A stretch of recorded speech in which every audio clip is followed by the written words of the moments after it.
அதையும் தாண்டி ஆனா எலும்புகள் எங்களுக்கு டேமேஜ் ஆகல, கொஞ்சம் திசுக்கள் இது மட்டும் டேமேஜ் ஆயிருக்குன்னா அதற்கு அற்புதமான ஒரு மருந்து என்ன அப்படின்னு பாத்தீங்கன்னா வேம்பாலம் பட்டை தைலம் அப்படிங்கிறது. ஸோ வேம்பாலம் பட்டை நம்ம நிறைய கேள்விப்பட்டிருப்போம். யூஸ்வலா வந்து ஒரு மாதிரி ரெட் கலர்ல வந்து இருக்கும்.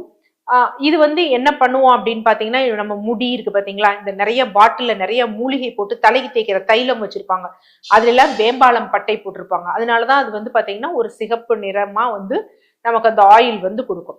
ஸோ இதுக்கு நம்ம என்ன பண்றோம், இந்த வேம்பாலம் பட்டை தைலம் இதை எப்படி நம்ம ப்ரிப்பேர் பண்ணணும் அப்படின்னா யூஸ்வலா 50ல இருந்து ஒரு 60 இல்லைன்னா 70 கிராம் வேம்பாலம் பட்டை வந்து நம்ம எடுத்துக்கணும். எடுத்துட்டு நல்லா நொறுக்கிடணும்.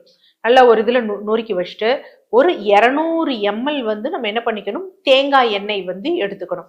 ஸோ அந்த தேங்காய் எண்ணெயில இந்த வேம்பாலம் பட்டையை போட்டு நல்லா எரிக்கணும்.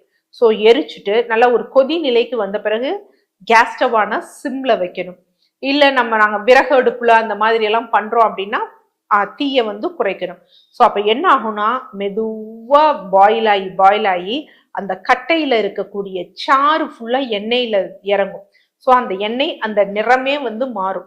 அந்த ஸ்டேஜ்ல அதை எடுத்து வடிச்சு வச்சுட்டு அந்த எண்ணெயை என்ன செய்யணும், நம்ம அப்ளை பண்ணிட்டு நல்லா பஞ்சு வச்சு இது பண்ணிட்டு ஒரு 4 மணி நேரத்திற்கு ஒரு முறை மாற்றிக்கொண்டே வரணும்.